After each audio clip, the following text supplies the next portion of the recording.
क्या आप लोग भूत प्रेत की बातों को मानते हैं? देखिए गाइस, विज्ञान में विश्वास रखने वाले अधिकतर लोग भूत प्रेत की बातों को नहीं मानते।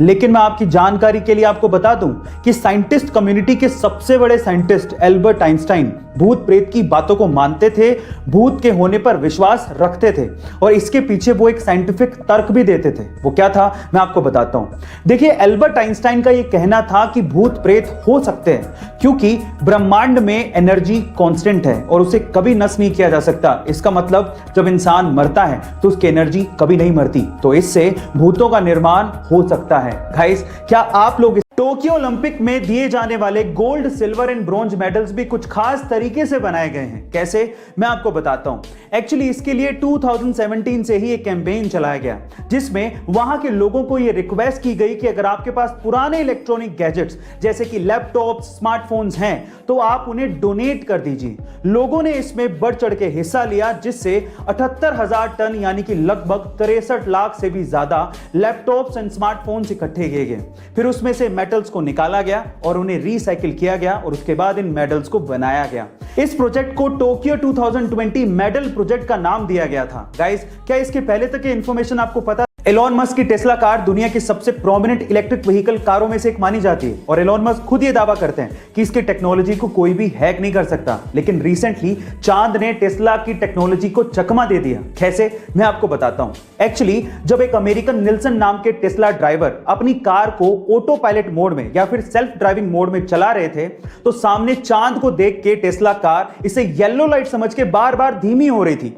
तो इस चीज का वीडियो उस बंदे ने बना लिया और सोशल मीडिया पे एलोन मस्क को टैग करते हुए लिखा कि आपकी टीम को आप ये जरूर बताना चाहोगे कि आपके ऑटो पायलट सिस्टम को चांद किस तरह से चकमा दे रहा है। गाइस, वैसे तो एक टेक्निकल ग्लिच था लेकिन मेरा ये यकीन है कि टेस्ला की टीम इसका भी सॉल्यूशन निकाल ही लेगी। गाइस, आप आजकल स्मार्टफोन सबके पास है और उसके बहुत जल्दी डिस्चार्ज होने की प्रॉब्लम और उसके हैंग होने की प्रॉब्लम अमूमन सबको आती है। तो उसी से रिलेटेड आज मैं आप लोगों को कुछ टिप्स बताता हूं। सबसे पहले, अगर आपको कहीं जाना है और आपका स्मार्टफोन चार्ज नहीं है और आपके पास समय भी कम है, इन दैट केस आप उसे एरोप्लेन मोड में चार्ज करिए, वो बहुत जल्दी चार्ज हो जाएगा। दूसरा, अगर आपका मोबाइल फोन धीरे धीरे डिस्चार्ज हो रहा है और आपके पास चार्जर भी नहीं है, इन दैट केस अगर आप ये चाहते हैं कि इमरजेंसी के लिए मेरा फोन ऑन रहे और मैं एक कॉल कम से कम कर सकूं, तो भी आपको एरोप्लेन मोड या इमरजेंसी मोड बहुत काम आएगा। और तीसरा, अगर आपका फोन हैंग हो रहा है, इन दैट केस अपने फोन को चार्जर पे लगाइए, वो नॉर्मल हो जाएगा। गाइस, अगर आप डॉग लवर्स हैं तो आपको ये पता ही होगा कि डॉग्स कितने समझदार होते हैं और कुछ ऐसा ही नजारा कोलंबिया में एक जगह पर देखने को मिला जहां पर एक डॉग एक स्टोर पे कस्टमर्स को पैसे देके कुकीज खरीदते देखता था। तो उसे ये लगता था कि हरी पत्ती देने पर कुकीज मिलती होंगी, तो वो अपने मुंह में हरी पत्ती दबा के स्टोर के काउंटर पर पहुंच गया। बट वो हरी पत्ती पैसों वाली नहीं थी, रियल वाली हरी पत्ती थी।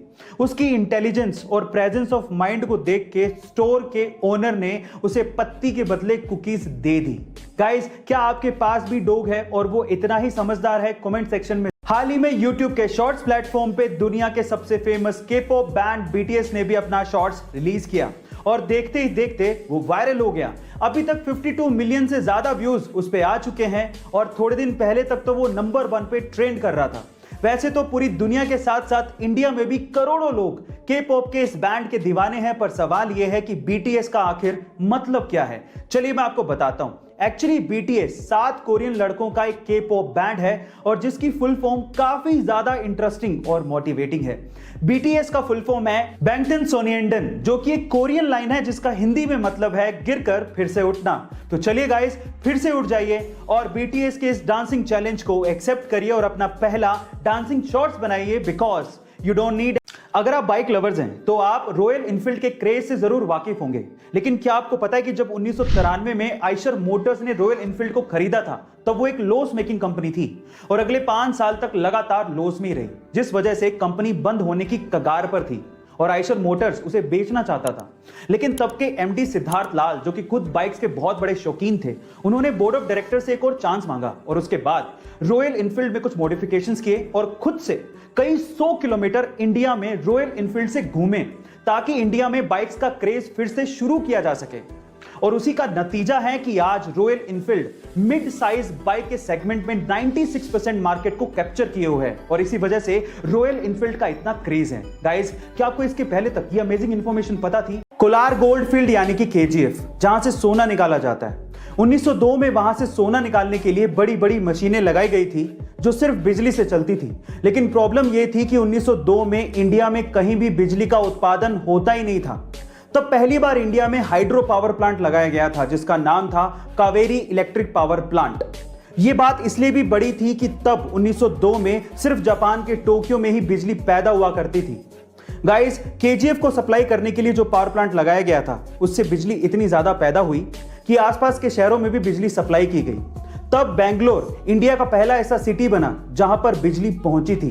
गाइस, आपको ये इंफॉर्मेशन क्या पहले से पता थी? और अगर नहीं पता थी तो कमेंट सेक्शन में जरूर लिखिएगा और ऐसे अमेजिंग वीडियोस के लिए शेयर, सब्सक्राइब एंड लाइक। मिलते हैं अगली वीडियो में।